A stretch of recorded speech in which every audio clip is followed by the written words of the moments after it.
नमस्कार, मैं जर्नलिस्ट रोहित शर्मा। आप मेरे साथ में हैं दिल से रोहित चैनल में। दोस्तों, आज इस महत्वपूर्ण चर्चा में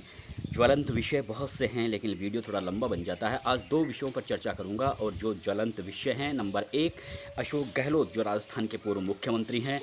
फ़ोन टैपिंग मामले में उनकी मुश्किलें काफ़ी बढ़ चुकी हैं। हो सकता है 1-2 रोज़ में उन्हें दिल्ली क्राइम ब्रांच की ओर से नोटिस मिल जाए पूछताछ के लिए, क्योंकि जिस तरह से लोकेश शर्मा ने एक नया खुलासा किया है उसके बाद में अशोक गहलोत की मुश्किलें काफ़ी बढ़ गई है। थोड़ा आगे और चर्चा करेंगे। दूसरी चर्चा इस बात की करेंगे कि आपको विधानसभा उपचुनाव की स्टोरियों में आपकी बहुत ज़्यादा दिलचस्पी रहती है, तो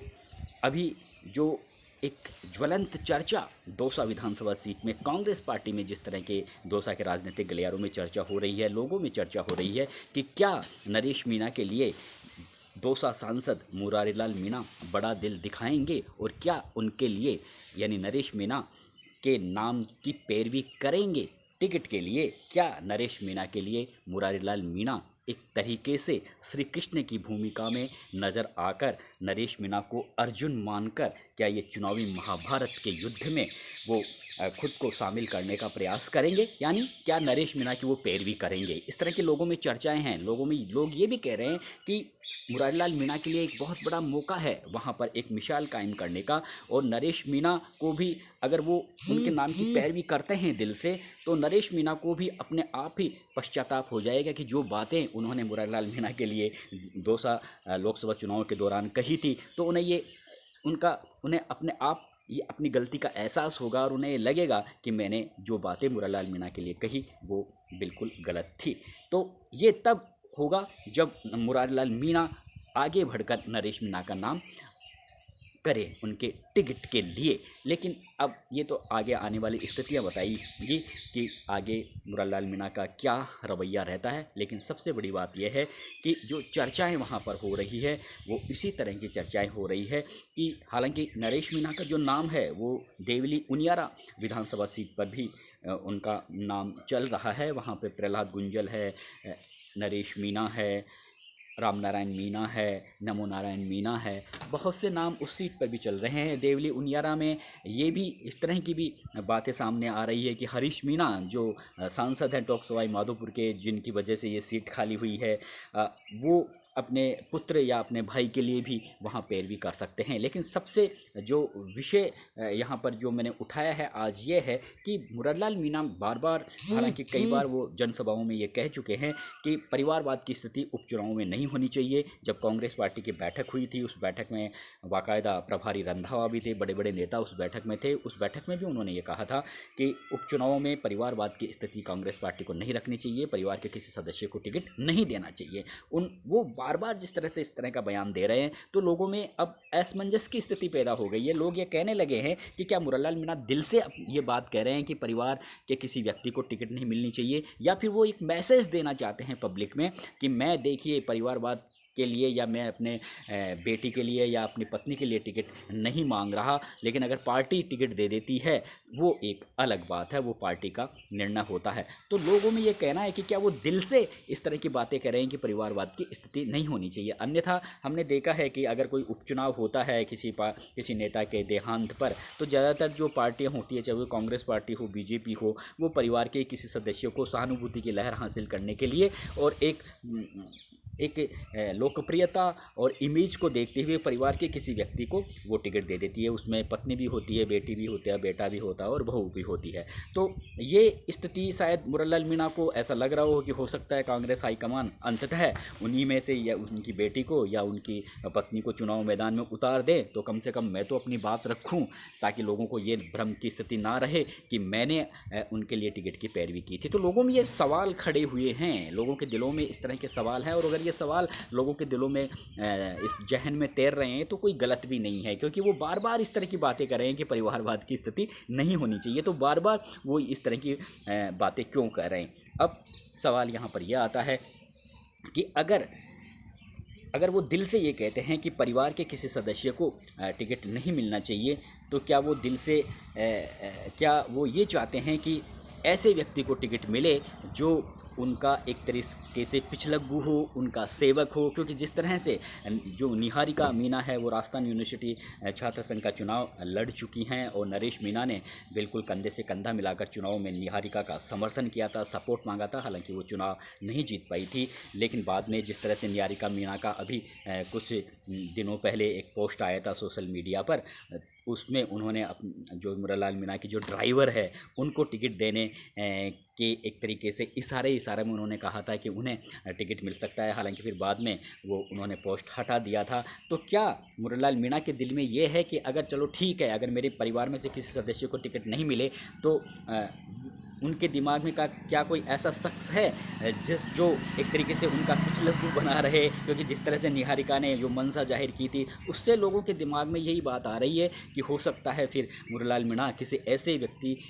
को टिकट देने के लिए पैरवी करे जो उनका पिछलग्गू बना रहे, जिसकी वजह से उन्हें अपने किसी आगे के राजनीतिक पॉलिटिकल कैरियर के लिए या अपने पत्नी के लिए या बेटी के पॉलिटिकल कैरियर के लिए कम से कम इस सीट पर उन्हें असुरक्षित की भावना महसूस ना हो। यानी अगर कोई नया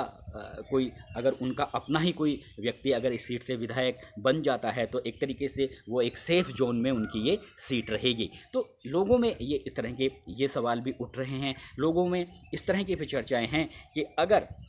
हो सकता है कि मुरारलाल मीणा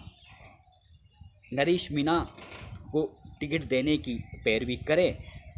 तो, और अगर भारतीय जनता पार्टी में जिस तरह से जगमोहन मीणा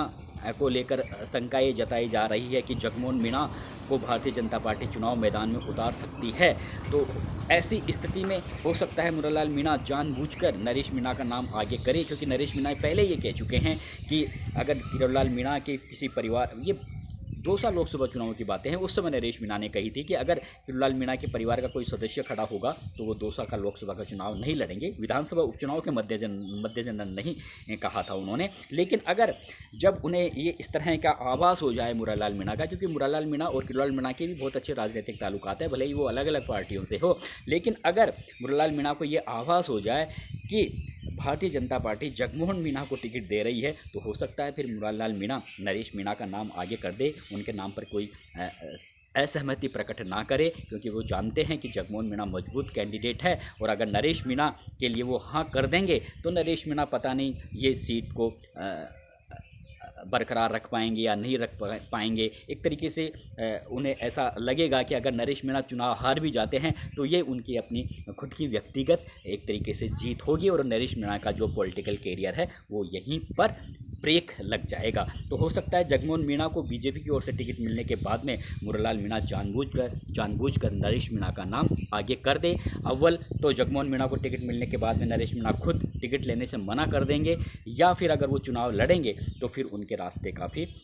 कठिन भी हो सकते हैं। तो ये इस तरह की राजनीतिक विश्लेषकों में भी इस तरह की चर्चाएँ हैं, लोगों में भी इस तरह की चर्चाएँ हो रही है। अब टिकट किसे मिलेगा ये एक देखने वाली बात होगी, लेकिन चर्चा ये भी है कि जगमोहन मीणा पर भी कांग्रेस पार्टी की निगाहें हैं कि अगर कांग्रेस पार्टी जगमोहन मीणा, अगर बीजेपी जगमोहन मीणा को टिकट नहीं देती है तो हो सकता है जगमोहन मीणा को कांग्रेस पार्टी चुनाव मैदान में उतार दे अपने सिंबल के दम पर। और यहाँ पर अगर इस तरह की स्थिति होती है तो फिर निश्चित रूप से ये यहाँ पर एक रोचक मुकाबला जरूर देखने को मिल सकता है। हालांकि ये बहुत कम संभावनाएं हैं, मुरारलाल मीणा ये कभी नहीं चाहेंगे कि उनके क्षेत्र में डॉक्टर मुरारलाल मीणा के परिवार का कोई सदस्य आकर झंडा गाड़े। बेटर तो वो यही रहेगा कि वो अपने ही किसी व्यक्ति को या नज़दीकी व्यक्ति को टिकट दिलाने की पैरवी जरूर कर सकते हैं, लेकिन ये पॉलिटिक्स है। मुरारलाल मीणा और मुरारलाल मीणा के अच्छे ताल्लुकात हैं। सचिन पायलट और मुरारलाल मीणा के भी राजनीतिक ताल्लुकात बहुत अच्छे हैं, क्योंकि राजनीति में कभी भी कुछ भी स्थितियाँ बन सकती है, कोई पक्का कहा नहीं जा सकता। इसलिए इस सीट पर कांग्रेस पार्टी में जो असमंजस की स्थितियां अभी बनी हुई है, तो कांग्रेस पार्टी में ही नहीं, कांग्रेस जनों में भी बनी हुई है और जो यहाँ के हर जाति और बिरादरी के लोगों में भी एक असमंजस की स्थिति बनी हुई है। चर्चाएं ये भी है कि जो मुरारलाल मीणा के जो एक तरीके से व्यक्तिगत ताल्लुकात हैं, उनको जी.आर. खटाना उनसे भी बहुत अच्छे ताल्लुकात हैं, उनको भी हो सकता है कि मुरारलाल मीणा उनका भी नाम वो आगे कर दे। उस स्थिति में जब वो बार बार कहते हैं कि परिवार के किसी व्यक्ति को टिकट नहीं मिलना चाहिए, तो उनसे उनकी बहुत अच्छी दोस्ती है। जी.आर. खटाना सचिन पायलट के भी गुट के माने जाते हैं। तो ये जो स्थितियां बन रही है, उन तमाम स्थितियों को देखते हुए अभी इस सीट को लेकर कांग्रेस पार्टी काफ़ी असमंजस की स्थिति में है। लेकिन बड़ी चर्चा यहाँ पर यही हो रही है कि अगर मुरारलाल मीणा, नरेश मीणा का नाम यहाँ से आगे करते हैं तो फिर कहीं ना कहीं मुरारलाल मीणा की एक जो लोकप्रियता है, जो एक पॉपुलैरिटी है, वो थोड़ी और आगे बढ़ सकती है और नरेश मीणा को भी खुद को गिलानी महसूस होगी कि उन्होंने लोकसभा चुनावों में मुरारलाल मीणा को लेकर जिस तरह के बयान दिए थे वो बयान ठीक नहीं थे। दूसरा, जो अशोक गहलोत के बारे में आपको बता रहा था कि कल लोकेश शर्मा ने जिस तरह का बयान वहां पर दिया है कि जो वीडियो क्लिपिंग दी थी वो खुद अशोक गहलोत ने दी थी, बाकायदा तारीख बताया है, समय बताया है, और अशोक गहलोत ने ही मीडिया में सर्कुलेट करने के लिए उन्हें पेन ड्राइव दी थी, क्योंकि पेन ड्राइव डायरेक्ट तरीके से सर्कुलेट मीडिया में नहीं हो सकती थी, इसलिए वो उन्होंने अपने घर आकर लैपटॉप में उसको अपलोड करके वो फिर मीडिया में सर्कुलेट किया था। अब से पहले लोकेश शर्मा यही कहते थे कि मुझे क्राइम ब्रांच में अक्सर वो इसी तरह की बातें कहते थे कि सोशल मीडिया के माध्यम से, व्हाट्सएप ग्रुप से मुझे ये वीडियो क्लिपिंग मिली थी, बाद में मैंने मीडिया में अपलोड की थी। वो इस तरह का बयान देते थे। लेकिन कल उन्होंने कहा है कि अशोक गहलोत ने खुद अपने हाथों से मुझे पेन ड्राइव दी थी मीडिया में सर्कुलेट करने के लिए। तो निश्चित रूप से अब अशोक गहलोत को क्राइम ब्रांच की टीम बुला सकती है। नमस्कार दोस्तों।